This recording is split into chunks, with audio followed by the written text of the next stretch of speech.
Welcome back. Another episode I read, you read. Episode 7, we're cranking these things out as fast as I can. I got to do 12. I'm on 7. I'm catching up. So yeah, the absolute true story of a part-time Indian banned in many school district. But why? Why was this book banned? What did people not like? That's what we're going to dive in today. We're going to right into it. You know what I mean? Okay, let's just roll the intro.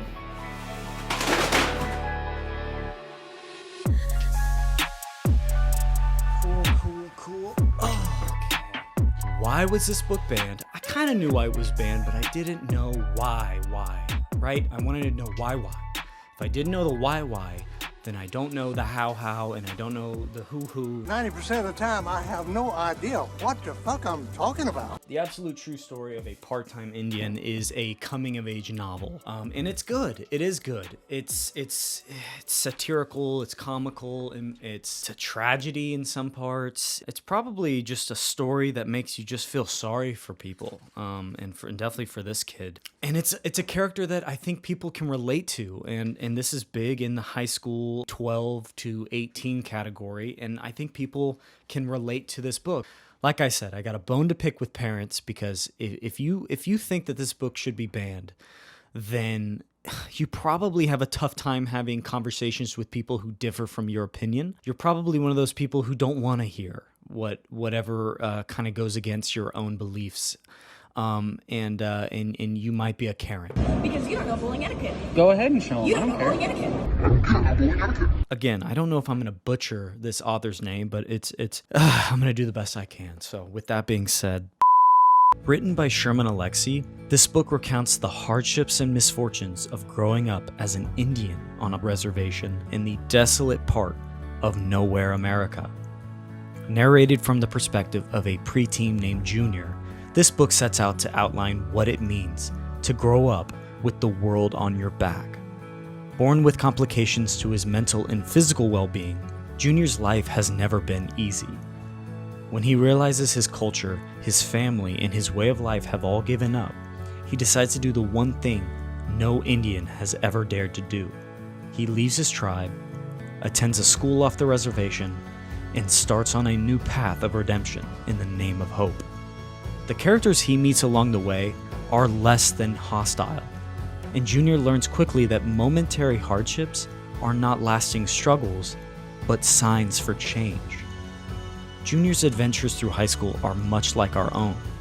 Teen relationships and peer approval can define us, and family tragedy or lost friendships will break us. The path through high school can be grueling, but along the way we learn what's needed to join the rest of the world in being ourselves. This book, it challenges gender roles and sexuality and identity, and these are the things that people don't want to talk about. From emotionally abusive parenting to absent father figures or teen relationships and sex, these are the things that parents might not want their kids reading about in a book at school. And here's why I think that they don't want that. It kills parents to think that they can't control their child's perspective. You see, when you read a book, you become best friends with the author. You relate to their characters because you can empathize with their struggles. So I know why this book was banned. Number one, it's anti-Christian. Now, I don't know what isn't anti-Christian and what is Christian. This book isn't gospel, so if it's not gospel, maybe it's anti-Christian. I don't know how any book can be pro-Christian or anti-Christian. But nothing in this book spawns the devil himself. This book is not doing anything more than what Netflix TV shows are doing. It's not doing. This book is so PG rated compared to the things that most people are already watching. It kills me that people think that this book is going to help their children not.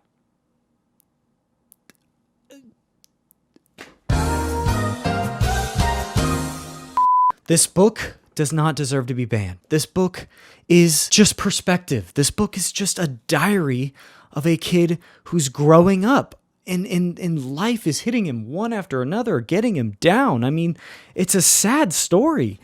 And he uses comics and he uses comedy. He uses satire to understand his own life.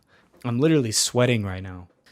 I also want to say that this book isn't that good. This book is it's a good coming of age story. It's good for perspective. It's good for people to kind of understand what other people are going through. It's for kids, they might need a role model for resiliency. They might need a role model for, their own lives. I mean, their parents. They might relate to Junior and his relationships and his coming of age story. They might relate to that, and they need this book.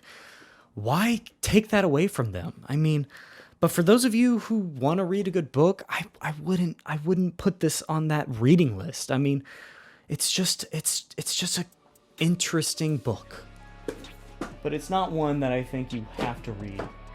Next up, I'm reading this monster, Cloud Atlas. Now, it is easily, Cloud Atlas is one of my top 10 favorite films of all time.